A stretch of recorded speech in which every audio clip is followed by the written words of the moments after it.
దేవుని వాక్యము వినటానికి ముందు మనం ప్రార్థన చేసుకుందాము. ప్రభు యొక్క కృపని అడుగుదాము. దేవుడు మనతో మాట్లాడాలని, మనకు సహాయం చేయాలని ప్రార్థన చేద్దాం. పరిశుద్ధుడైన తండ్రి, మరొకసారి నాయన నీ కుమారుని ద్వారా పరిశుద్ధ ఆత్మని యొక్క కృపతో మేము నిన్ను సమీపిస్తా ఉన్నాము. నాయన, మరి మిమ్మల్ని ఆరాధించడానికి మేము అందరం వచ్చాము. ఇది ప్రభు దినము, ఇది పునరుద్ధాన దినము. దేవుని కుమారుడు మరణమును జయించి లేచినటువంటి దినము. నాయన, ఆయన యొక్క రక్తములో కడుగుబడినటువంటి బిడ్డలంగా, నిత్య జీవానికి వారసులంగా, మహిమకు వారసులంగా, నిరీక్షణకు వారసులంగా, నీ స్వాస్థ్యానికి వారసులంగా, నాయన నీ కుటుంబంలోకి వచ్చినటువంటి నాయన అడాప్టెడ్ చిల్డ్రన్గా నీ సన్నిధిలోకి మేము వస్తున్నాము. తండ్రి, మా ప్రార్థనను, మా స్తుతిని మీరు అంగీకరించండి. నువ్వు మాత్రమే నాయన స్తుతికి యోగ్యుడు. మీరు మాత్రమే నాయన స్తుతికి పాత్రులు. నాయన, మరి ఈ వాక్యం వినబోచుండగా మీరు మా అందరితో మాట్లాడండి. ఇక్కడికి వచ్చినటువంటి నీ బిడ్డల్లో ప్రభువా, మరి కొంతమంది ఆలోచనతో వచ్చారు, కొంతమంది నాయన చింతతో వచ్చారు, కొంతమంది బాధతో వచ్చారు, కొంతమంది వాళ్ళ జీవితాల్లో ఏం జరుగుతుందో కూడా ప్రభువా తెలియకుండా మరి ఎంతో ఆందోళనలో ఉన్నారు. నాయన, నువ్వు మాత్రమే వారిని ఆదరించగలవు. ప్రభువా, నిజమైన దేవుడు నువ్వే. నీ చేతిలో ఒక జీవితం పడితే నాయన, ఆ జీవితం ఎంత మంచిగా ఉంటుందో, ఉండబోతుందో ఈరోజు నాయన కీర్తన ద్వారా మీరు మాట్లాడుతున్నారు. నాతో కూడా మాట్లాడారు నాయన. మాట్లాడండి తండ్రి, మాతో మాట్లాడండి, మమ్మల్ని ఆదరించండి, మమ్మల్ని పునరుద్ధరించండి, మమ్మల్ని బలపరచండి, మమ్మల్ని ధైర్యపరచండి. ఆయన మీ మహిమ కోసం మమ్మల్ని వాడుకోండి. నీ కృపకు మమ్మల్ని అందరిని అప్పగిస్తూ తండ్రి, నీ వాక్యము విని అర్థం చేసుకునేటువంటి మనసు కృప మా అందరికి దయచేయమని, పరిశుద్ధాత్ముడా, వ్యర్థమైన మాటలు నా నోటి నుండి రాకుండా నన్ను కాపాడండి. నాయన, క్షేమకరమైన మాటలు, నీ సత్యాన్ని నమ్మకంగా నేను ప్రకటించగలిగినట్లు మీరు నా కృప దయచేయమని యేసు నామంలో అడిగి వేడుకుంటున్నాను తండ్రి. ఆమేన్. 147వ కీర్తన దగ్గర ఉన్నాము. 147వ కీర్తనకి వచ్చాము మనము. సామ్ 147. ఈ కీర్తన దగ్గరికి వెళ్ళటానికి ముందు నేను ఒక 2 వచనాలను చదువుతాను. ఈ 2 వచనాలు చదివి మనము 147వ కీర్తనకి వద్దాము. మొట్టమొదటి వచనము యోబు గ్రంథము 38వ అధ్యాయము 41వ వచనాన్ని నేను చదువుతున్నాను. Job chapter 38 verse 41. దేవుడు యోబుతో మాట్లాడుతూ ఉన్నాడు. మాట్లాడటం కాదు, యోబుని ప్రశ్నిస్తూ ఉన్నాడు. ఆ ప్రశ్నలలో ఒక ప్రశ్నను ఇక్కడ నేను చదువుతాను. 41వ వచనంలో ఈ విధంగా రాయబడి ఉంది. తిండి లేక తిరుగులాడుచు కాకి పిల్లలు దేవునికి మొరపెట్టినప్పుడు కాకికి ఆహారము సిద్ధపరచువాడెవడు? ఈ క్వశ్చన్కి ఆన్సరు యోబుకు తెలుసు. యోబుకి ఏమని తెలుసు అంటే, కాకి పిల్లలు ఆహారముతో అరుస్తున్నప్పుడు కాకి పిల్లలకు ఆహారము పెట్టాలని దేవుడికి తెలుసంట. ఆయన వాటికి ఆహారము పెడతాడంట. మీరు జాగ్రత్తగా ఈ వచనంలో ఆలోచించాల్సినటువంటి సత్యము ఏంటంటే, దేవుడికి నిజంగా కాకి పిల్లలున్నాయని తెలుసా? కాకి పిల్లల గురించి వదిలిపెడితే కాకి గురించే నేను ఆలోచించను. మనలో చాలా మందిమి కాకి గురించే ఆలోచించం. కాకి పిల్లల గురించి మనము ఎక్కడ ఆలోచిస్తాం? నేనే ఆలోచించను కాకి గురించి. కాకి పెట్టిన చిన్న చిన్న పిల్లలు అరుస్తుంటే నేనే పట్టించుకోను. నిజంగా దేవుడు పట్టించుకుంటాడా? దేవుడు పట్టించుకుంటాడని ఆయనే చెప్తున్నాడు ఈ వచనంలో. ఆయన అడుగుతున్నాడు యోబుని. ఏమని అడుగుతున్నాడంటే, కాకి పిల్లలు అరుస్తున్నప్పుడు కాకికి ఆహారము ఎవరు పెడుతున్నారు అని చెప్పి అడుగుతూ ఆయన ఏం చెప్తున్నాడంటే, నేనే పెడుతున్నాను. నేను కాకిని పట్టించుకుంటున్నాను. నేను కాకి పిల్లలను గూడా పట్టించుకుంటున్నాను. మీరు జాగ్రత్తగా ఆలోచించండి. సర్వోన్నతుడైన దేవుడు, మహోన్నతుడైన దేవుడు, ఉన్నత స్థలములలో నివసించు దేవుడు, ఎవరూ సమీపింపరాని మహా తేజస్సులో నివసించు దేవుడు, అమరుడైన దేవుడు, ఆయన ఈ యూనివర్స్ అంతట్లో గూడా చాలా చిన్నదైనటువంటి మన సోలార్ సిస్టమ్‌లోకొచ్చి, దాంట్లో గూడా భూమిలోకొచ్చి, భూమిలో గూడా అసలు ఎక్కడ కాకి ఉందో తెలీదు. ఎక్కడ కాకి పిల్లలున్నాయో గూడా తెలీదు.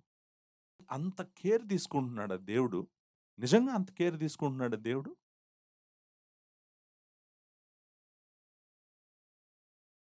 ఈ ఉదయకాల సమయంలో మీలో కొంతమందికున్న డౌట్ ఏంటంటే, అసలు నా జీవితంలో ఏం జరుగుతుందో దేవుడికి తెలుసా? నా కన్నీళ్లు దేవుడికి తెలుసా? నా బాధ దేవుడికి తెలుసా? నాకు నిద్ర పట్టట్లేదు దేవుడికి తెలుసా? నాలో చింత దేవుడికి తెలుసా? నాకు ఆకలి ఏస్తుంది దేవుడికి తెలుసా? అసలు దేవుడు పట్టించుకుంటున్నాడా నన్ను గాని, నా భార్యను గాని, నా బిడ్డలను గాని? నేననుకుంటున్నాను దేవుడు చాలా దూరంగా ఉన్నాడు. అసలాయన నాకు దగ్గరలో లేడనుకుంటున్నాను. లేకపోతే నా జీవితం ఎలా ఎందుకుంటది? నా పిల్లలు ఎందుకిలా కేకలు పెడతారు? అని మీలో ఎవరైనా అనుకుంటున్నారేమో. దేవుడి యొక్క కేరు ఆయన ఎంత పట్టించుకుంటున్నాడో, ఎంత పట్టించుకుంటాడో మీరు జాగ్రత్తగా అర్థం చేసుకోవటానికి ప్రయత్నించండి. రెండో వచనం, ఇంకొక వచనం గూడా నేను చదువుతాను. మనందరికీ తెలిసినటువంటి వచనమే. మత్తయి సువార్త 6వ అధ్యాయము. ఆకాశ పక్షులను చూడుడి. అవి విత్తవు, కోయవు, కొట్లలో కూర్చుకొనవు. ఇప్పుడు అయినా కూడా ఇక్కడ ఒక మాట అన్నాడు. అయినను మీ పరలోకపు తండ్రి వాటిని పోషించుచున్నాడు. ఇప్పుడు యోబు 38 ఆఖరి వచనానికి, ఈ వచనానికి ఉన్న తేడా ఏంటి? తేడా ఏం లేదు. ఏమి తేడా లేదు. సేమ్. Exactly same. అక్కడ కాకి పిల్లలు అనేటువంటిది మనం చూస్తాము. లేకపోతే కాకి పిల్లలు raven and her babies. Crow and her babies. మనం ఇక్కడ చూసేదేంటి? ఆకాశ పక్షులు అనేటువంటి మాటలు మనం ఇక్కడ చూస్తాం. అంటే ఏంటంటే all birds. He is taking care of all birds. He is feeding all birds. అవి విత్తవు, అవి కోయవు, అవి కూర్చుకోనవు, వాటికేమి తెలీదు. అయినా కూడా ఆయన వాటన్నిటికి కూడా ఆహారం సిద్ధపరుస్తున్నాడంట. సిద్ధపరచటమే కాదు వాటిని పోషిస్తున్నాడంట. పోషిస్తున్నాను అంటూ ఇక్కడ ఒక మాట అన్నాడు. మీరు వారికంటే బహుశ్రేష్ఠులు కారా? నా క్వెషన్ ఏంటంటే మీరు ఆలోచించాల్సిందేంటంటే, దేవుడు ఎంత పట్టించుకుంటున్నటువంటి ప్రభువు నన్ను నిజంగా పట్టించుకుంటాడా? నన్ను నిజంగా పట్టించుకుంటున్నాడా? అని మీలో ఎవరైనా కూడా ఆలోచిస్తుంటే 147వ కీర్తన ఏం చెప్తుందంటే, దేవుడు నిజంగానే పట్టించుకుంటాడంట ఆయన బిడ్డల్ని. నిజంగానే పట్టించుకుంటున్నాడంట. ఆయన ఎలా పట్టించుకుంటాడంట అంటే, మనల్ని చాలా జాగ్రత్తగా పట్టించుకుంటాడంట. మనము నిజంగానే ఆకాశ పక్షుల కన్నా శ్రేష్ఠులము. దేవుని స్వరూపము కలిగినటువంటి వారము. దేవుని సంకల్పమును ఎరిగినటువంటి వారము. దేవుడెవరో అర్థం చేసుకోగలిగినటువంటి సామర్థ్యము కలిగినటువంటి మనము. సో, దేవుడు మనల్ని పట్టించుకోవట్లేదని మీరెందుకు అనుకుంటున్నారు? దేవుడు మిమ్మల్ని పట్టించుకుంటున్నాడు. చాలా జాగ్రత్తగా మిమ్మల్ని గమనిస్తున్నాడు. మీ జీవితాలను గమనిస్తున్నాడు. మీ జీవితాల్లో జరిగేటువంటి పరిస్థితులను గమనిస్తున్నాడు. ఎవరు, ఎప్పుడు, ఎక్కడ మీ జీవితాల్లోకి రావాలో, రాకూడదో జాగ్రత్తలు చేస్తున్నాడు. మీరు భద్రంగా ఉండాలని మిమ్మల్ని ఆయన భద్రపరచడానికి ప్రతి ప్రయత్నము చేస్తున్నాడు. నాకు 147వ కీర్తన చదివినప్పుడు నా జీవితం అంతా నాకు జ్ఞాపకం వచ్చిందండి. 147వ కీర్తన చదువుతున్నంత సేపు కూడా నా జీవితం జ్ఞాపకం వచ్చింది. ఎందుకంటే నా జీవితం వేస్ట్ అయిపోయి, నాశనం అయిపోయి నేను ఎటో ఎళ్ళిపోవలసినోడిని. ఈ లోకంను ప్రేమిస్తా, ఈ లోకంలో ఉన్న కోరికలు నెరవేర్చుకుంటూ, చాలా డబ్బులు సంపాదించేవాడిని. భూమి మీద చేయకూడని పాపమంతా చేస్తూ తిరిగినటువంటి వాడిని. చాలా చిన్న వయసులోనే నా ఇష్టానుసారంగా దేవుడిని వదిలేసి తిరిగినటువంటి వాడిని. అలాంటి నా జీవితము ఒక్కసారి దేవుడి చేతుల్లో పడింది. ఆ దేవుని చేతుల్లో పడినప్పుడు ఆ జీవితాన్ని ఎలా మార్చేస్తాడో ఆయన 147 కీర్తన చెప్తుందనమాట. ఎలాంటి జీవితమైనా గూడా ఒక్కసారి ఆయన చేతుల్లో పడితే గనక, ఆ జీవితాన్ని ఆయన ఎలా మార్చేస్తాడో ఈ కీర్తన అంతా చెప్తుంది. నాకు ఈ కీర్తన చదువుతున్నప్పుడు నా పాత జీవితం అంతా జ్ఞాపకం వచ్చింది. జ్ఞాపకం వచ్చి నేను అవును గదా ప్రభువా! ఇదంతా నా కోసం నువ్వు చేసావు గదా! నేను నిన్ను నిత్యము స్తుతిస్తాను. ఎందుకంటే, నా కోసం నువ్వు ఇదంతా చేసావు ప్రభు అని నేను ప్రభువుని చాలా సార్లు జ్ఞాపకం చేసుకున్నాను ఈ కీర్తన చదువుతా ఉన్నప్పుడు. ఈ కీర్తన చిన్న కీర్తన ఏం కాదు. 147 కీర్తనకి మీరు ఆల్రెడీ వచ్చినట్టయితే, ఈ కీర్తనలో చాలా వచనాలున్నాయి గదా! ఎన్ని వచనాలున్నాయి? 20 వచనాలున్నాయి. చాలా పెద్ద కీర్తన. కానీ కష్టమైన కీర్తన కాదు. ఈ కీర్తనను అర్థం చేసుకోవటం కష్టం కాదు. ఈ కీర్తన యొక్క మెయిన్ పాయింట్ ఏంటంటే, మెయిన్ మెసేజ్ ఏంటంటే, మనము దేవుడిని స్తుతించాలి. ఈ కీర్తన యొక్క మెయిన్ పాయింట్ ఏంటంటే, మనము దేవుడిని స్తుతించాలి. ఆ మాట మొట్టమొదట్లో ఉంది, ఆఖరిలో గూడా ఉంది. కీర్తన మొదలవటమే యెహోవాను స్తుతించుడి అని మొదలైంది. 20వ వచనం ఆఖరిలో ఏమనుంది? యెహోవాను స్తుతించుడి. హల్లెలూయా అంటాం గదా! హల్లేల్ అంటే స్తుతించటము. అంటే యావే, యెహోవా. తెలుగులో మనం యెహోవా అంటాం గదా! హల్లెలూయా అంటే అర్థం ఏంటంటే, యెహోవాను స్తుతించండి. ప్రభువుని స్తుతించండి అని అర్థము. సో, ఈ కీర్తన మొత్తము మెయిన్ పాయింట్ చెప్పేసాడు. మెయిన్ పాయింట్ ఏంటంటే, దేవుడిని మనము స్తుతించాలి. నిజానికి ఆయన స్తుతిస్తున్నాడు. స్తుతిస్తూనే చెప్తున్నాడు. ఈ కీర్తన రాసాడు. స్తుతించమని చెప్తున్నప్పటికి కూడా ఆయన ఎందుకు రాసాడంటే ఈ కీర్తనని దేవుడిని స్తుతించటానికే రాసాడు. ఈ కీర్తన 3 పార్ట్స్ ఉన్నాయండి ఈ కీర్తనలో. ఈ 3 పార్ట్స్ ఏంటో మీకు చూపిస్తాను. చూపించిన తర్వాత నేను ఒక 3 విషయాలు మీకు చెప్పాలనుకుంటున్నాను ఈ కీర్తనలో నుంచి. ఆ 3 విషయాలు చెప్తే మీకు ఈ కీర్తన అంతా గూడా అర్థమవుతదనమాట. ఈ కీర్తన 3 భాగాలుగా విభజించబడింది. మొట్టమొదటి పార్టు మొదటి 6 వచనాలు. మొదటి 6 వచనాలు first part. First 6 verses are first part.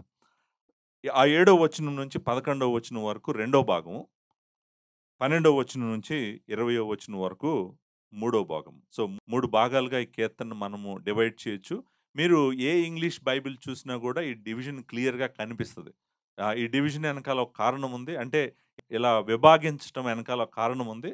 అది మీకు స్పష్టంగా ఏ బైబిల్ చూసినా గూడా తెలుస్తదనమాట. సో, 3 పార్ట్స్‌లో ఈ కీర్తనని విభజించాడు. విభజించటమే గాదు, ప్రతి భాగానికి మొదటి వచనంలో దేవుడిని స్తుతించమని చెప్తున్నాడు. ప్రతి భాగానికి కూడా ఫస్ట్ వర్స్ ఏం చెప్తుంది?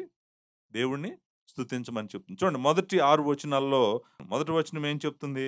మన దేవునికి స్తోత్రగానము చేయుట మంచిది. అది మనోహరము, స్తోత్రము చేయుట ఒప్పిదము అనే మాట చూస్తాం. సో, అంటే మొదటి భాగానికి మొదటి వచనం ఏం చెప్తుంది? యెహోవాను స్తుతించండి. అది మంచిది అని చెప్తుంది. అది మనోహరం అని చెప్తుంది. అది ఒప్పెదమని చెప్తుంది. రెండో భాగానికొద్దాం. రెండో భాగం ఎక్కడ స్టార్ట్ అవుతుంది? ఏడో వచనం దగ్గర స్టార్ట్ అవుతుంది. రెండో భాగంలో మొదటి వచనం చూడండి. కృతజ్ఞతాస్తుతులతో యెహోవాను కీర్తించుడి. సితారతో మన దేవుని కీర్తించుడి. సో, రెండో పార్ట్ కూడా ఎలా స్టార్ట్ అవుతుంది? ఒక పిలుపుతో మొదలవుతుందన్నమాట. సో, మూడో భాగానికొద్దాం. మూడో భాగం 12వ వచనంలో స్టార్ట్ అయింది. 12వ వచనంలో మొదటి వచనం ఏం చెప్తుంది? యెరూషలేమా యెహోవాను కొనియాడుము. సియోను నీ దేవుని కొనియాడుము. నీ దేవుని కొనియాడుము. సో, 3 పార్ట్స్‌గా ఎందుకు డివైడ్ చేసామంటే, ప్రతి పార్ట్‌లో మొదటి వచనము దేవుడిని స్తుతించమని పిలుస్తుంది గాబట్టే, ఈ కీర్తనని 3 పార్ట్స్‌గా డివైడ్ చేసాం. ఎన్ని పార్ట్స్ అయితే ఏంట్లే పాస్టర్ గారు, నా హృదయం భారంగా ఉంది. నాతో దేవుడు మాట్లాడితే చాలు. మీరు ఎన్ని భాగాలుగైనా విభాగించుకోండి. నేను దేవుని స్వరం వినటానికొచ్చాను. నాతో దేవుడు మాట్లాడాలని కోరుకుంటున్నానంటే, దేవుడు మీతో మాట్లాడబోతున్నాడు ఈరోజు. కీర్తన రాసిన ఆయన 3 భాగాల్లో రాస్తున్నానని ఆయనకు తెలుసు. 3 పార్ట్స్‌లో ఈ కీర్తన రాస్తున్నాడని రాసిన వ్యక్తికి తెలుసు. అయితే ఎందుకు రాసాడు ఇట్లా 3 భాగాల్లో కీర్తనని? ఆయన మైండ్‌లో నుంచి వెళ్తున్నటువంటి థాట్ ఏంటి? థాట్ ఏంటో చెప్తాను. మీరు జాగ్రత్తగా వినండి. ఈ కీర్తన 3 కారణాలు చెప్తుంది దేవుడిని స్తుతించటానికి. దేవుడిని స్తుతించటానికి 3 కారణాలు చెప్తుంది. మొట్టమొదటి కారణం ఏంటంటే, దేవుడు మన జీవితాలను బాగు జేస్తాడంట. మొదటి కారణం ఏంటి? దేవుడు మన జీవితాలను బాగు చేస్తాడంట. బాగు చేయటం అనేటువంటి మాట. సో, ఆ బాగు చేయటము అనేటువంటి మాట మనము మూడో వచనంలో చూస్తాము. గుండె చెదరని వారిని ఆయన బాగు చేయువాడు. ఆయన బాగు చేసేవాడు. దేవుడిని మనం ఎందుకు స్తుతించాలంటే, ఆయన మన జీవితాలను బాగు చేసేవాడు. నంబర్ 1. నంబర్ 2 రెండోది బాగు చేయటమే మాత్రమే కాదంట. ఆయన మొదటి 6 వచనాలు చెప్పేటువంటి సత్యం అదే. ఆయన మనల్ని బాగు చేస్తాడు. మొదటి పార్ట్‌లో మనం చూసే సత్యం ఏంటంటే, దేవుడు మనల్ని బాగు చేసేవానిగానే మనం చూస్తామనమాట. రెండో సెక్షన్‌లోకొచ్చేటప్పటికి అంటే 7థ్ వర్స్ నుంచి 11థ్ వర్స్ వరకు మనం ఏం చూస్తామంటే, ఆయన మనల్ని పోషిస్తాడంట. ఆయన మనల్ని పోషించువాడు అనేటువంటి మాట మీరు రెండో భాగంలో చూస్తామనమాట. యెహోవా పోషించువాడు. యెహోవా బాగు చేయువాడు. యెహోవా పోషించువాడు. నంబర్ 2. నంబర్ 3 మూడో భాగానికొచ్చేటప్పటికే యెహోవా భద్రపరచువాడు అనేటువంటిది గూడా మనం చూస్తాం. యెహోవా ఎవరు? భద్రపరచువాడు. భద్రం జేస్తాడు. సేఫ్టీ అంటాం గదా! సేఫ్టీ ఆర్ సెక్యూరిటీ అంటుంటాం గదా మనం. సో, మూడోది యెహోవా భద్రపరిచేవాడిగా మనము చూస్తాం మూడో భాగంలో. సో, ఇదే మెసేజ్ యాక్చువల్‌గా మీ కీర్తనంతా 20 వచనాల్లో ఉన్న సత్యం అంతటిని గూడా నేను సమ్మరైజ్ చేస్తే మనకొచ్చే 3 పాయింట్లేంటంటే యెహోవా మనల్ని బాగు చేస్తాడు. యెహోవా మనల్ని పోషిస్తాడు. యెహోవా మనల్ని భద్రపరుస్తాడు. అందుకని ఆయన దేవుణ్ణి స్తుతిస్తున్నాడు. నిజానికి ఈ కీర్తన రాసిన వ్యక్తి గాని, ఈ కీర్తనను అనుభవించినటువంటి ఇశ్రాయేలీయుల జీవితాల్లో ఈ 3 జరిగినాయి. ఏ 3 జరిగినాయంటే, యెహోవా వారిని బాగు చేసాడు. యెహోవా వారిని పోషించాడు. యెహోవా వారిని భద్రపరిచాడు. కాబట్టే ఏమంటున్నారంటే, యెహోవా నువ్వు మా మీద ఎంతో కనికరం చూపించావు. మమ్మల్ని విడిచిపెట్టలేదు. మాకు భద్రతను నువ్వు తెచ్చిపెట్టావు. కాబట్టి నిన్ను మేము స్తుతిస్తున్నాం. మీరు ఒకసారి మీ పాత జీవితం అంతా జ్ఞాపకం చేసుకోండి. లాస్ట్ 20 సంవత్సరాలో, 30 సంవత్సరాలో జ్ఞాపకం చేసుకోండి. మనకు జరిగింది ఇది కాదా? మనందరికీ జరిగింది ఇది కాదా? మనల్ని ఆయన బాగు చేయలేదా? నన్ను బాగు చేశాడు. ఆయన నన్ను పోషించాడు. మిమ్మల్ని పోషించలేదా? ఆయన నన్ను పోషించటమే కాదు, నన్ను భద్రం చేశాడు. మిమ్మల్ని భద్రం చేయలేదా? ఒకవేళ మీ జీవితాలను దేవుడు భద్రం చేయకపోతే ఈరోజు ఎక్కడుండేయో ఒకసారి ఊహించుకోండి. దేవుడు సమృద్ధిగా మనల్ని పోషించకపోతే మన జీవితాలు ఎక్కడుండేయో ఒకసారి జ్ఞాపకం చేసుకోండి. మనం కృంగిపోయినప్పుడు, నిస్సహాయ స్థితిలో ఉన్నప్పుడు, నిరీక్షణ లేనప్పుడు, రేపేంటో తెలియని రోజు దేవుడు మనల్ని పట్టించుకొని బాగు చేసి ఉండకపోతే మన జీవితాలు ఎక్కడుంటాయో మీరు ఒకసారి జ్ఞాపకం చేసుకోండి. నేను ఇశ్రాయేలీయుల గురించి చెప్తున్నటువంటి కీర్తన అయినప్పటికీ, నేను చదువుతున్నప్పటికి కూడా నాకేమనిపించిందంటే, నా దేవుడు నిజంగా నా జీవితాన్ని ఇంత పట్టించుకున్నాడా? ఆయన ఆకాశ నక్షత్రాలలో నడుస్తూ, ఆకాశ నక్షత్రాలకు పేర్లు పెడుతూ, నక్షత్రాలను, ఆకాశమును తన జానతో కొలిచేటువంటి దేవుడు, ఎక్కడో పల్లెటూరులో పుట్టి, ఏమీ తెలియకుండా, ఎక్కడో తిరుగుతున్నటువంటి నన్ను పట్టించుకుంటాడా? పట్టించుకున్నాడా? అనేటువంటి థాటు ఈ కీర్తన మనకి క్లియర్‌గా, స్పష్టంగా చెప్తది. ఎందుకంటే, ఆయన నిన్ను పట్టించుకుంటున్నాడు. నీ జీవితాన్ని పట్టించుకుంటున్నాడు. చూడండి, ఇప్పుడు ఈ మూడిటికున్న కనెక్షన్ ఏంటి? ఇప్పుడు 3 స్టాంజాస్‌లో ఉంది గదా! కీర్తన. 3 భాగాల్లో ఉంది. ఏంటి ఈ మూడిటికున్న కనెక్షన్ ఏంటి? ఈ మూడిటికున్న కనెక్షన్ ఏంటో అర్థం జేసుకోవాలంటే, కొంచెం మనం ఇశ్రాయేలీయులను అర్థం జేసుకోవాలి. ఇశ్రాయేలీయుల గురించి మాట్లాడుతున్నాడు గదా! మన జీవితాలకి ఇది అప్లై అయినప్పటికి కూడా ఇశ్రాయేలీయులు పాడింది కీర్తన. ఇశ్రాయేలీయులకు సంబంధించినటువంటి కీర్తన. ఇశ్రాయేలీయులు చెప్తున్నారు, "మా దేవుడిని మేము స్తుతిస్తున్నాము. స్తుతించడం మంచిది మాకు. స్తుతించడం మనోహరం మాకు. అది మంచిది, కరెక్ట్. మేమిలా చేయాలి. ఎందుకు చేయాలంటే దేవుడు మాకు ఇదిగో ఇది చేశాడు" అని చెప్తున్నారు గదా! వాళ్ళకి ఏం జరిగిందో, దేవుడు ఏం చేశాడో చూద్దాము. చూసిన తర్వాత ఫైనల్‌గా వచ్చి ఒకసారి మన జీవితాలను గూడా మనము అర్థం చేసుకోవడానికి ప్రయత్నం చేద్దాం. నిజంగా దేవుడు నాకు ఇలా చేసాడా? ఇదంతా జరిగిందా అని. ఈ కీర్తన చెప్తుండగా మీలో కొంతమందికి ఏమనిపిస్తదంటే, పాస్టర్ గారు దేవుడిని స్తుతించడానికి నా హృదయం ఏమి ఒప్పుకోవట్లేదు ఇప్పుడు. స్తుతించాలన్న ఆశ లేదు నాకు. నా మనసు బాలేదు. మీరు నన్ను దేవుడిని స్తుతించండి, దేవుడిని స్తుతించండి అని మీరు నాకు చెప్పకండి. ఎందుకంటే నా హృదయం చాలా బాధగా ఉంది. చింతగా ఉంది. నాకంతా గందరగోళం ఉంది నా జీవితం చుట్టూ గూడా. నా కుటుంబంలో గందరగోళంగా ఉంది. మా బతుకులన్నీ గందరగోళంగా ఉన్నాయి. భవిష్యత్తేంటో తెలియట్లేదు. మాకంతా చింతగా ఉంది. ఇలాంటి సమయంలో మీరు యెహోవాను స్తుతించండి, యెహోవాను స్తుతించండి అని మీరు నాకు చెప్పొద్దు పాస్టర్ గారు. నేను చేయలేను. ఎందుకంటే నా పరిస్థితులు బాలేదు. నేను అర్థం చేసుకోగలను. అలాంటప్పుడు మీరేం జేస్తారో తెలుసా అండి? అలాంటి వాళ్ళకి నేనేం చెప్తానో తెలుసా అండి? మీరు స్తుతించకపోయినా గూడా ఈ కీర్తన అంతా వింటూ మీరు ఒకటి మాత్రం నేర్చుకోండి. అదేంటంటే ఇశ్రాయేలీయులకు చేసిన దేవుడు మీకు కూడా చేయగలడు.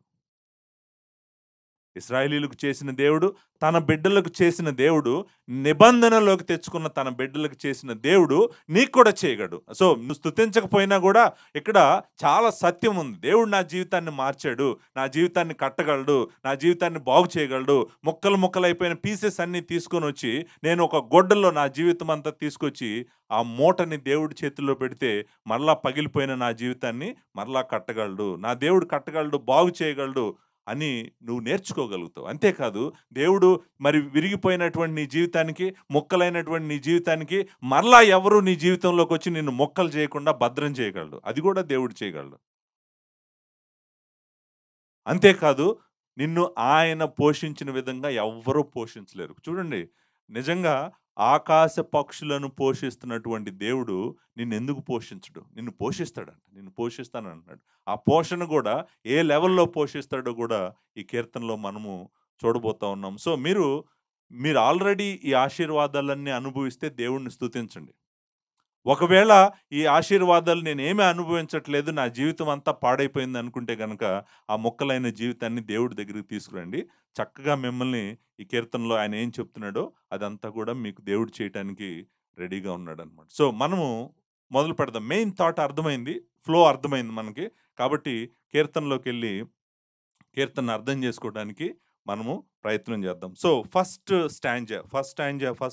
6 versus. First 6 versus main point ఏంటంటే, ఆయన తన ప్రజలను బాగు చేయువాడు అనేటువంటిది మనం చూస్తాం. ఈ కీర్తన మొదలవటంతోనే నిజానికి యెహోవాను స్తుతించుడి అని మొదలైంది గదండీ! అక్కడ ఎందుకంటే అనేటువంటి మాట ఒకటుండాలి. ఫర్ అనే ఇంగ్లీషు మనం ఏమంటారు? ఫర్ అనేటువంటి మాటతో స్టార్ట్ అవుతదనమాట. రీజన్, కాజ్ మనం హీబ్రూలో కీ అంటాం. అంటే అర్థం ఏంటంటే ఎందుకు? స్తుతించాలంటే యెహోవాను స్తుతించండి అని మొదలైంది గదా! ఆ తర్వాత ఎలా ఉండాలంటే ఎందుకంటే మన దేవునికి స్తోత్రము చేయుట మంచిది. మన దేవునికి స్తోత్రం చేయుట మంచిది. నా క్వెషన్ ఏంటంటే మంచిది అంటే అర్థం ఏంటి? దేవుడిని స్తుతించడం మంచిదా? ఎందుకు మంచిది? ఎవరికి మంచిది? ఆలోచించండి. ఆయన ఏం చెప్తున్నాడు నిజంగా ఈ మాటలు తన హృదయంలో నుంచి బయటకొస్తున్నాయి గదా! బయటకొస్తున్నాయి చెప్తున్నాడు. ఇశ్రాయేలీయులకు చెప్తున్నాడు. ఏంటంటే, మన దేవుణ్ణి మనము స్తుతించటం మనకి మంచిది. మంచిది అనేటువంటిది మనం ఆలోచిద్దాం. అన్నిటికి మంచిది నేను చెప్తున్నాను. యెహోవా మంచివాడు. ఆయనను స్తుతించటము అన్ని విధాల అందరికీ మంచిదే. నీకు మంచిదే, నాకు మంచిదే, సృష్టికి మంచిదే, మన సహవాసానికి మంచిదే, మన సంఘానికి మంచిదే, అందరికీ మంచిదే. యెహోవాను స్తుతించటము మంచిది. అన్నిటికన్నా శ్రేష్టమైనది, మనోహరమైనది అనే మాట కూడా ఉంది గదండీ! మనోహరము అంటే అర్థమేంటి? ప్లీజింగ్ అంటాం గదా! మనకి మన కన్నులకు ఇంపైనది, లేకపోతే మన చెవులకు ఇంపైనది, మన కన్నులకు రమ్యమైనది. మనం చాలా సార్లు ఈ రమ్యమైనది, ప్లీజింగ్ అనే మాట ఎప్పుడు వాడతామంటే, అది మనకు బాగా ఇష్టమైంది ఏదన్నా మనకు దొరికిందనుకోండి. కొంతమందికి ఐస్ క్రీమ్ ఇష్టం.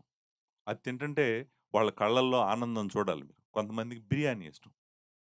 అది తింటుంటే వాళ్ళకి చాలా ప్లీజింగ్ ఉంటది. మనోహరంగా ఉంటదనమాట.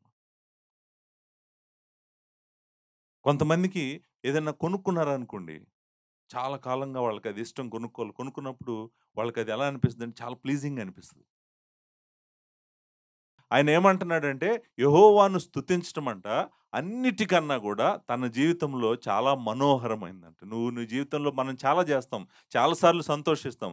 చాలా సార్లు ప్లీజింగ్‌గా ఉంటది. కానీ అన్నిటికన్నా the most pleasing and the most జాయ్‌ని, సంతోషాన్ని, ఆనందాన్ని తెచ్చేటువంటిది ఏమంటున్నాడంటే, నా దేవుడిని స్తుతించటము నాకు చాలా ఆనందాన్ని, ఉత్సాహాన్ని తెచ్చేటువంటిది అని చెప్తున్నాడు. అంతేకాదు ఆ ఒప్పిదము అనే మాట ఉంది గదండీ! ఆ ఒప్పిదము అనే మాటకు అర్థం ఏంటంటే సరైనది. ఒప్పిదము అంటే అర్థం ఏంటంటే సరైనది. లేకపోతే యుక్తమైనది. మనము తెలుగులో తగినది అనే మాట కూడా అనువాదం చేయొచ్చు. అదంట స్తోత్రం చేయటంట ఆయనకు తగిందంట. ఆయనకి సరైందంట. సో, దేవుడిని స్తుతించాలి అని చెప్తున్నాడు. స్తుతించాలి. ఎందుకు స్తుతించాలంటే అది మనకు మంచి చేసి పెడతదంట. అది మంచిదంట మనకి. మన ఆత్మకు మంచిది. మన జీవితాలకు మంచిది. మన సంఘానికి మంచిది. మన కుటుంబానికి మంచిది. మొత్తము సృష్టిలో అన్నిటికన్నా శ్రేష్టమైనది దేవుడిని ప్రైజ్ చేయటమే.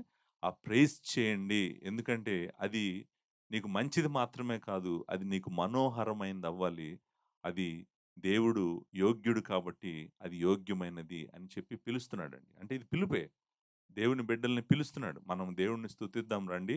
ఎందుకంటే నేను దేవుడిని స్తుతించడం చూసిన రోజు ఎంతో ఆనందపడిపోతున్నాను. మీరు చూడండి. మీలో ఎంతమందికి నిజంగా దేవుడిని స్తుతిస్తుంటే ఇలాంటి ఫీలింగ్ కలుగుతుందో లేదో నాకు తెలీదు. ఇందాక 'యెహోవా నా కాపరి' అనే పాట పాడుతా ఉన్నప్పుడు నా మనసులో అయితే అంటే ఇంతకు మించి నా లైఫ్‌లో జాయ్ ఎక్కడుంది? ఇంతకు మించిన జాయ్, ఇంతకు మించిన ఆనందం, ఇంతకు మించిన సంతోషం దేంట్లో దొరుకుతది నాకు? ఎక్కడుంది? ఎక్కడ లేదు. ఆయనను స్తుతించటంలో ఉన్నంత మనోహరమైనటువంటిది ఇంకెక్కడ గూడా దొరకదంట. మనము అలా ఆయనను స్తుతించటంలోనే మనము ఆనందించాలి.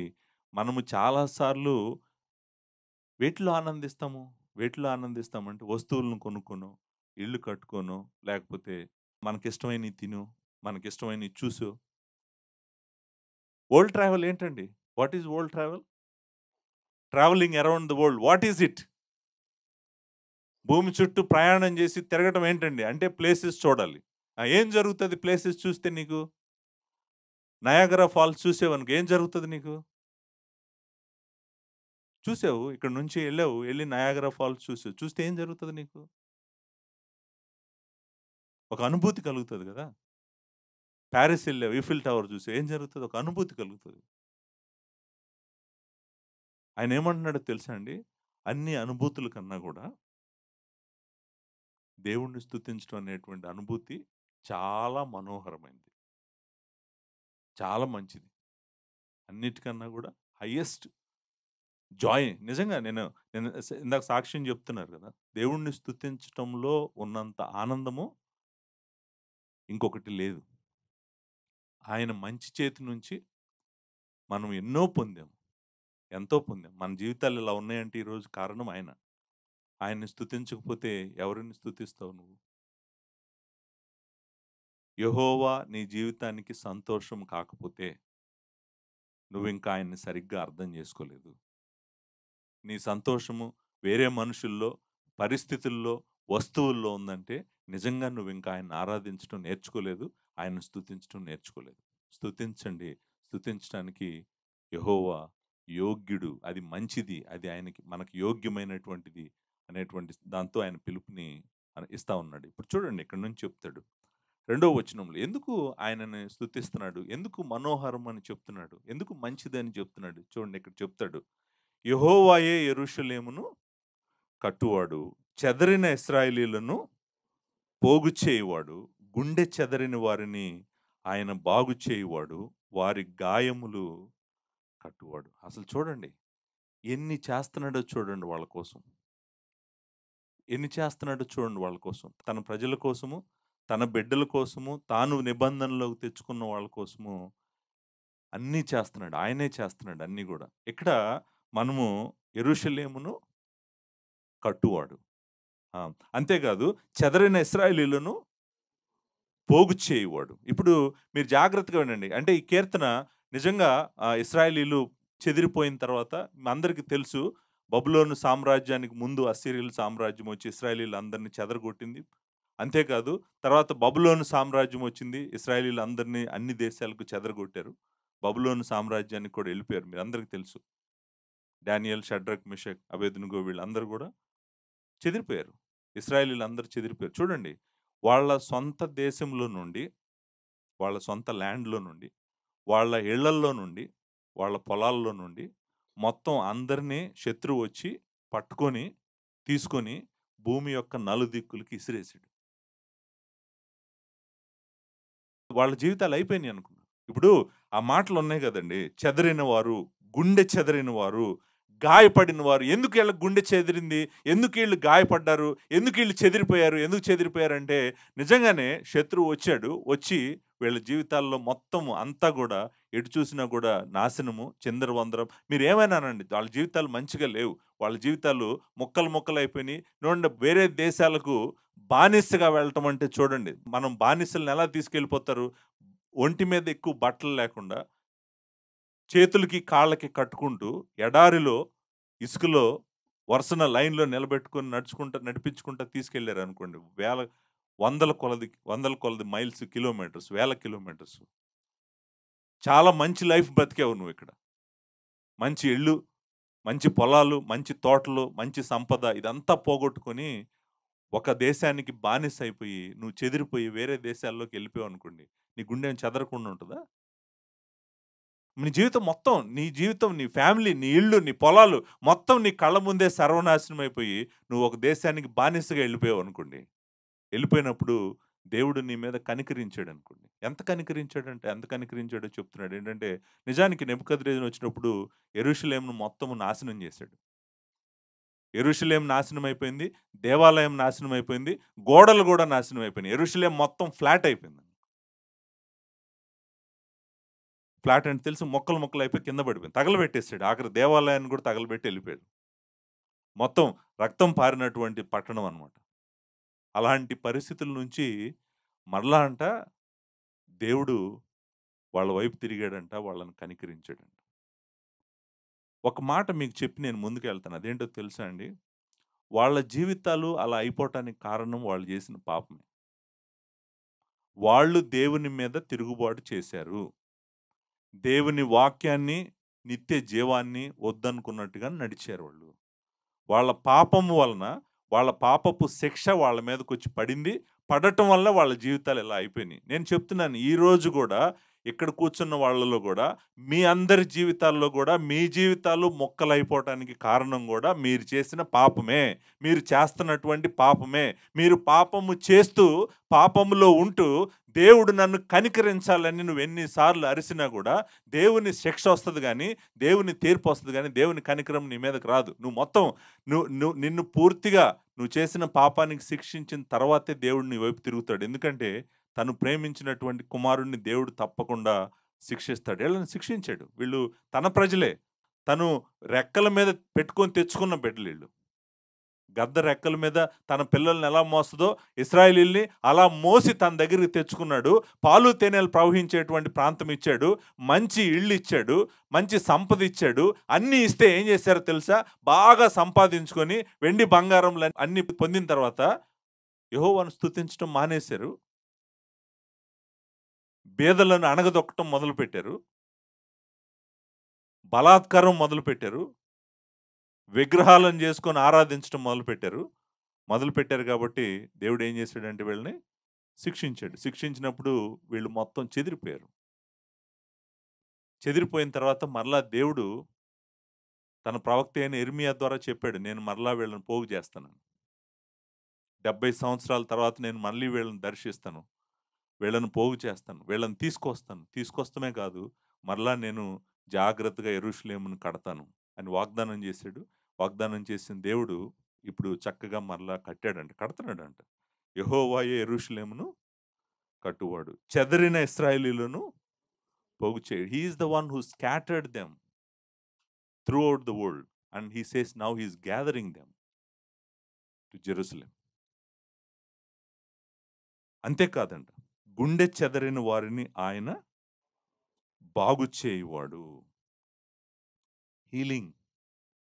Healing the broken hearted. Healing the broken hearted. చూడండి. బ్రోకెన్ హార్టెడ్ గుండె చెదిరిన వారు అనే మాట ఉంది కదండి. గుండె పగిలిపోయింది. గుండె చెదరటం కాదు. ముక్కలు ముక్కలైపోయింది గుండె. లోపల ఉన్నటువంటి బయట శరీరం ఉంది. లోపల ఉన్న ఆత్మ ఉంది కదా!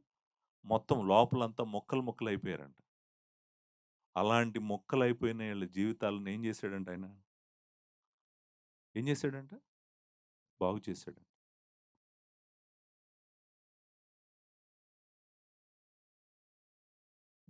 చూడండి, పాపము మనల్ని ఎప్పుడూ కూడా నాశనమే చేస్తది. పాపము చేసేవాని జీవితంలో మనశ్శాంతి ఉండదు.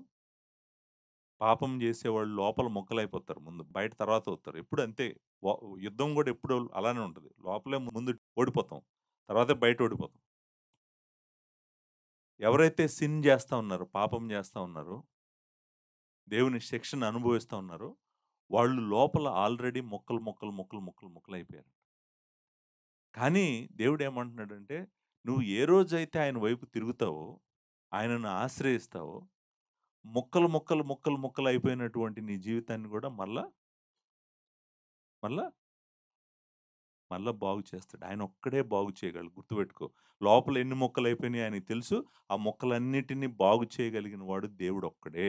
అందుకే అన్నాను, నీ జీవితం ఎన్ని ముక్కలైపోయినా గూడా జాగ్రత్తగా ముక్కలన్నీ పోగు చేసి ఆయన దగ్గరికి తీసుకురా. ఆయన వాటిని మరలా జాగ్రత్తగా అతికేటట్టు చేస్తాడు. మరలా వాటిని జాగ్రత్తగా బాగు చేస్తాడు. అంతేకాదు వారి గాయములను కట్టువాడు. చూడండి, వాళ్ళ గాయములను కట్టువాడు అనేటువంటి మాట. He is the one who binds up their wounds అని ఉంటదనమాట. అంటే అర్థం ఏంటి?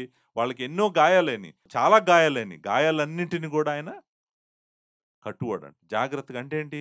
మొత్తం మరలా నిన్ను పూర్తిగా పునరుద్ధరణ చేస్తాడంట. రెస్టరేషన్ అంటాం గదా! పునరుద్ధరిస్తాడు. నువ్వేదైతే పోగొట్టుకున్నావో అదంతా నీకు తెచ్చిపెడతాడనమాట. తెచ్చిపెట్టి నిన్ను ఒక మనిషిగా చేస్తాడు. ఒక మంచి మనిషిగా ఆయన మాత్రమే చేయగలడంట. చేసాడంట.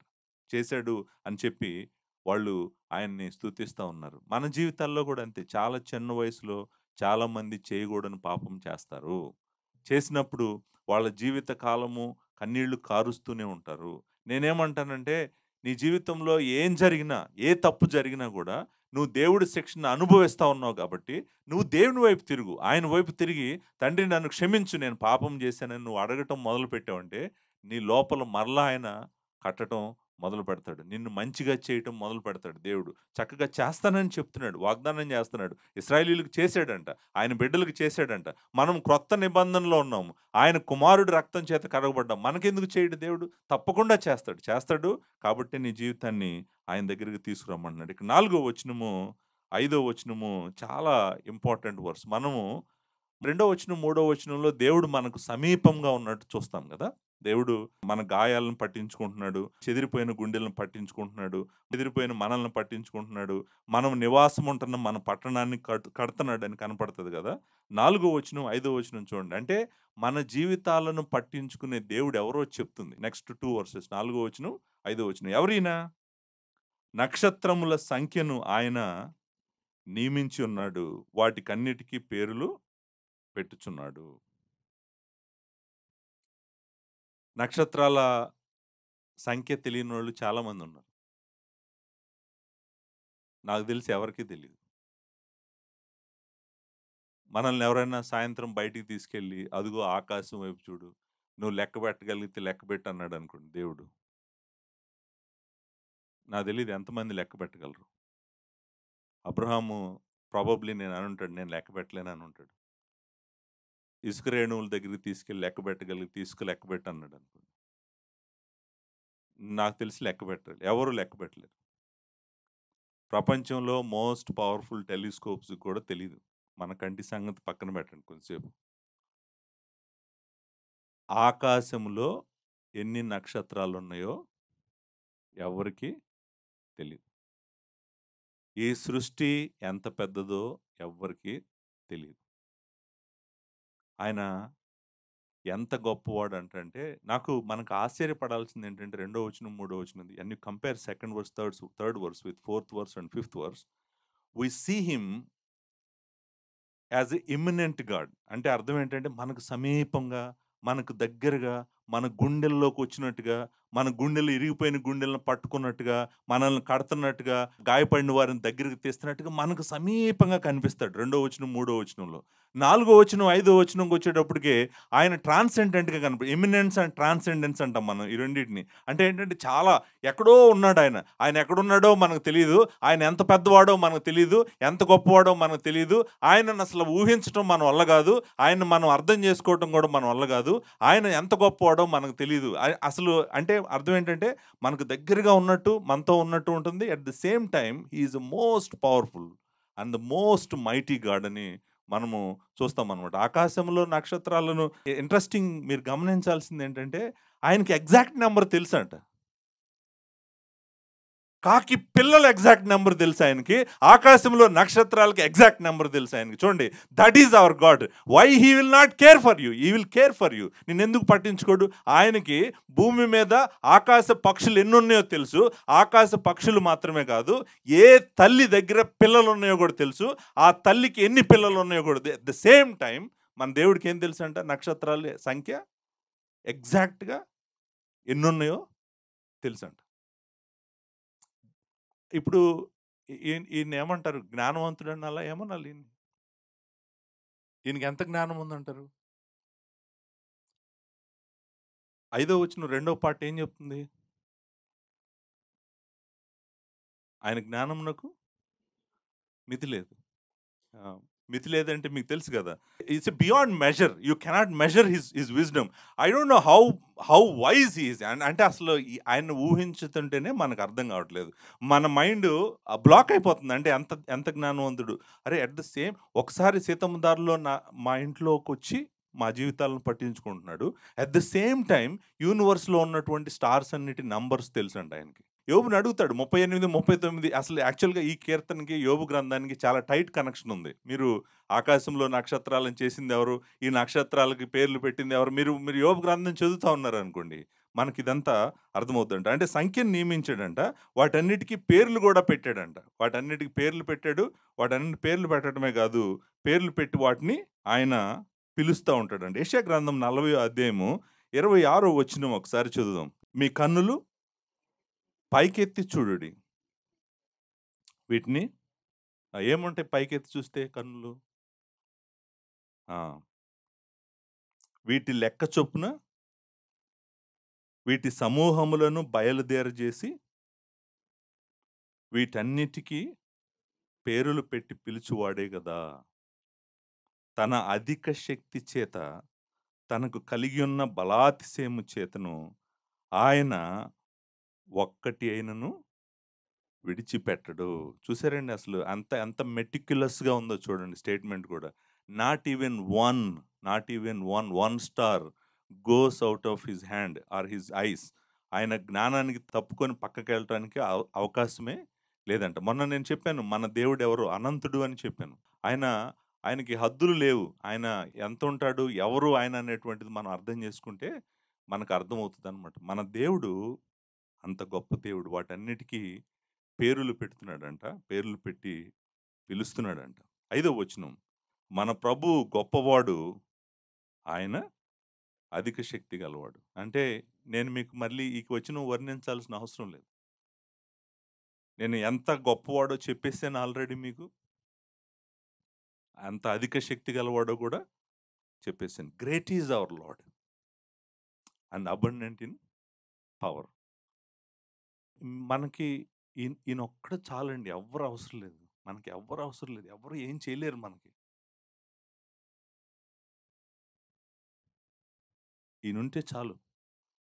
అయ్యో! ముక్కలైపోయిన నా జీవితం ఈయన చేతుల్లో పడితే చాలు. చాలు. నేను 34 సంవత్సరం, నౌ ఐ యామ్ 49. 34 సంవత్సరంలో ఉన్నప్పుడు నాకు స్కిప్ బీట్స్ స్టార్ట్ అయినాయి. నేను హార్ట్ స్కిప్ బీట్స్ స్టార్ట్ అయినాయి. నా లైఫ్ అయిపోయిందనుకున్నాను. నా లైఫ్ అయిపోయిందింక. నేను చేసిన పాపం యొక్క తీవ్రత నా బాడీ మీద, నా మైండ్ మీద పడింది. మొత్తం అన్ని ఆర్గాన్స్ పోతాయి. నా లైఫ్ పోయింది. నా లైఫ్ ఎండ్ అయిపోయిందనుకున్నాను. అలాంటి ముక్కలైపోయినటువంటి నా జీవితము ఆయన చేతుల్లో పడింది. వేస్ట్ అయిపోవాల్సిన నా జీవితం ఆయన చేతుల్లో పడింది. అందుకే నేను చెప్తున్నాను, ఆయన ఒక్కడుంటే చాలు. నీకు సమస్తం ఉన్నట్టే. నీ జీవితం ఇప్పుడు ఏ స్థితిలో ఉన్నా కూడా, నీ జీవితం నువ్వు అడగాల్సిందేంటంటే, అయ్యా! నా పాపం నేను ఒప్పుకుంటున్నాను.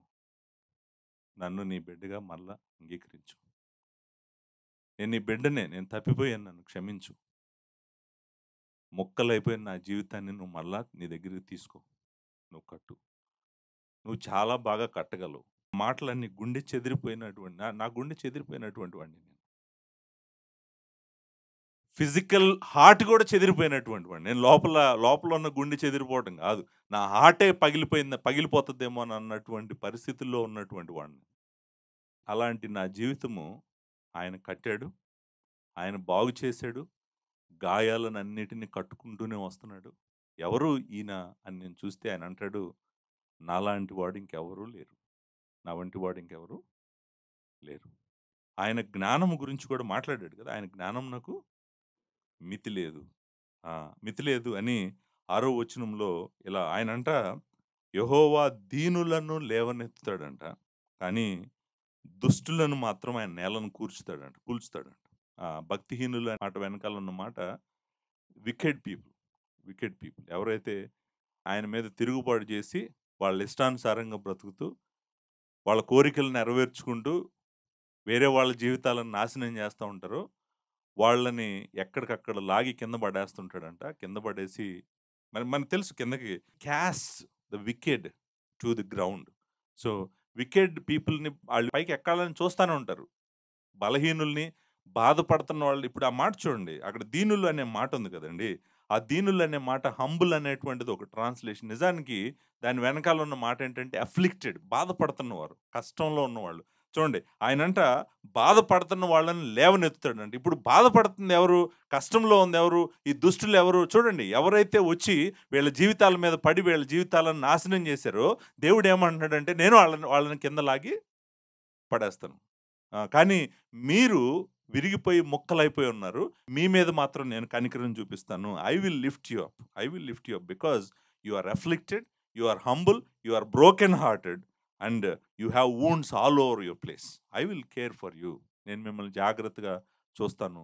కానీ ఎవరైతే పాపం చేస్తూ గర్వంతో దేవుడిని తిరస్కరించి తిరుగుతా ఉన్నారో వాళ్ళని మాత్రము ఆయన నేలను కూల్చేస్తాను అని చెప్పి ప్రభువు చెప్తా ఉన్నాడు. చూడండి, దేవుడు అందరినీ పట్టించుకుంటున్నాడు. మీరు గమనించాల్సిందేంటంటే, గుండె చెదిరిన వారిని పట్టించుకుంటున్నాడు, చెదిరిపోయిన వారిని పట్టించుకుంటున్నాడు. గాయపడిన వారిని పట్టించుకుంటున్నాడు, అలాగే దీనులను కూడా పట్టించుకుంటున్నాడు. అలాగే బలాత్కారులను, దుష్టులను కూడా ఆయన పట్టించుకుంటున్నాడు. ఆయనేమీ విడిచిపెట్టట్లేదు వాళ్ళని. వాళ్ళ జీవితాలు ఏం జరగాలో, ఎక్కడ వాళ్ళని లాగి పడేయాలో, ఎక్కడ వాళ్ళని కిందకి తీసుకురావాలో ఆయన చేస్తా ఉన్నాడంట.